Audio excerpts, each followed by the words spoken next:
feeling will always override tradition. Woo! Sheme selebosa. Let me say it again. Feeling will always override tradition. And that's why you're going to have to learn how to be the trickster, to take advantage so you can walk into the destiny that's already been created. Amen. So we begin to see Jacob in this capacity. Let me see if there's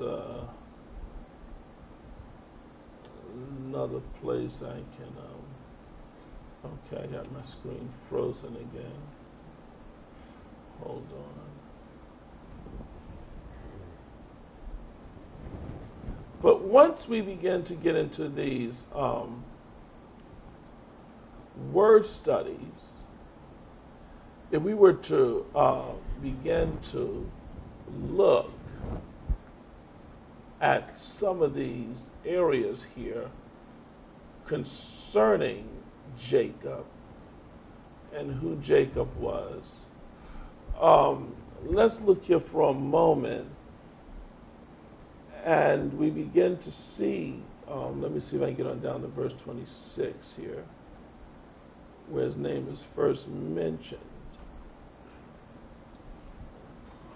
Okay. Begin reading here on verse 24 through verse 26. When she was delivered, there was twins. When she was delivered, there were twins. The firstborn was reddish, of a reddish-brown color, and all over like a hairy cloak, his whole body as if covered with a fur, with an unusual quantity of hair, hypertrichosis, which is sometimes the case with newborn infants, but was a sign in this instance of excessive sensual vigor and wildness. The second had laid hold of the heel of the first.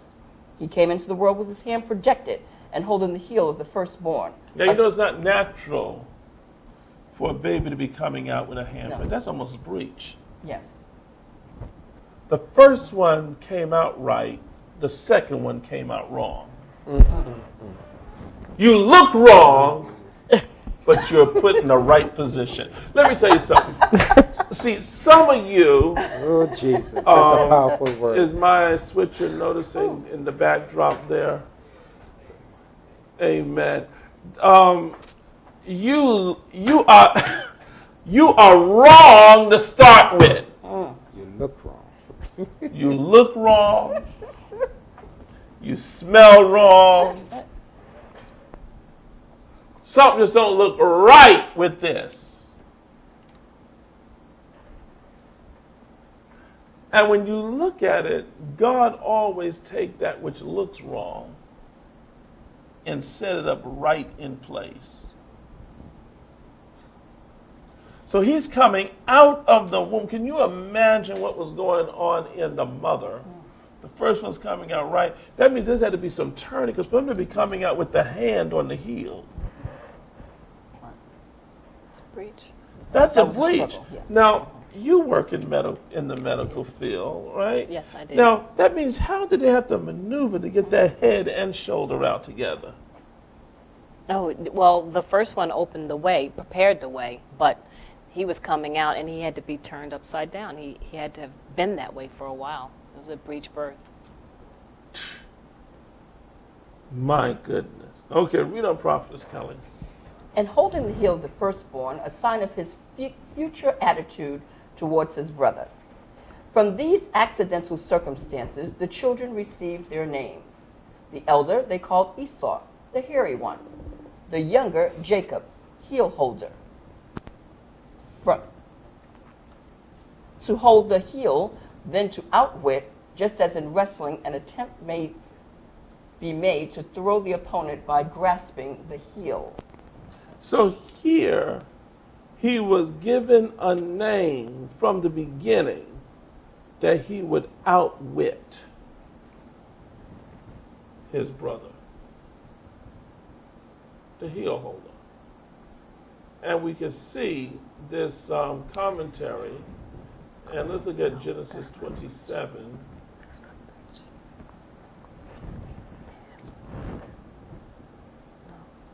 And verse number 36.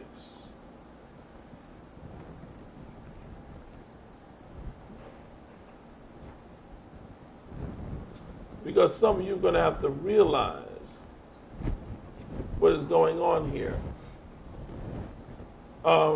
Begin reading that for me, Prophet Kelly. And he said, is not he rightly named Jacob? For he hath supplanted me these 2 times. He took away my birthright. And behold, now he hath taken away my blessing. Hold up. He took away. Jeez. What did he do? He took advantage. Many of you have lost your blessing because you did not take the advantage. My God. Jeez. See, you got to go. See, there's 2 sides to that one coin if you're going to get properly circulated. There's got to be desiring and deserving. Oh, Jesus. Some of you desire it, but you say, you know, I can't really take that. Why not? The universe is giving it. See, when the universe gives you something, don't mean it's fair.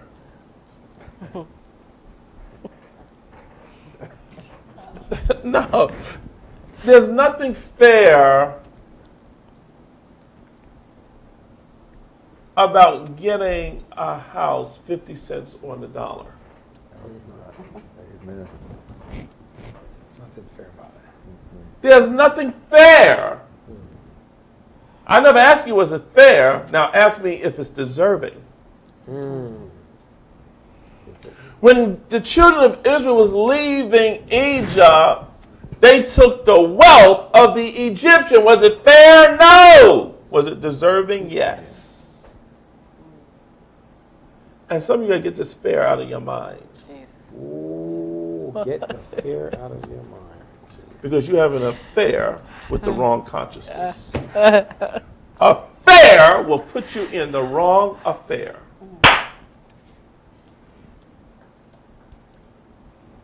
Thank you. And Tina Bell typed in the chat room, favor ain't fair. Now, you know, we can preach that all day long. And Mr. Prophet Man. Sure, go ahead. Because in looking at this, I never, of course, we haven't seen this like this before. You know, we're dispelling hundreds of years of theology and dogmas and all that.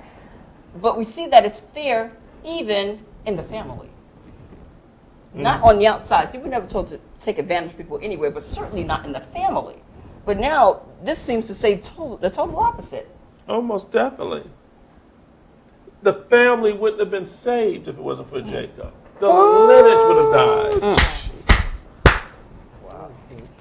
So can we say that sometimes it's okay to take advantage in the family for the sake of the family? Listen, The salvation. I want to take it even further. You're supposed to always take advantage. Why do you think advantage is given?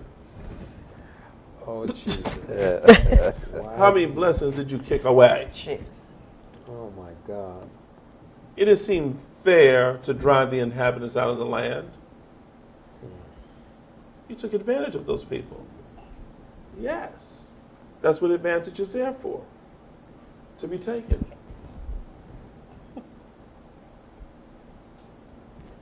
People that become mighty are people that know how to take the advantage and that don't know when to stop. 212-316-2177. There's nothing nice about birth. When your child was coming out, didn't they take advantage of you? Yes. Tell me if they did not eat on you like a parasite or an amoeba for 9 months. Jesus. That's right. Did they live off of you? Was that fair?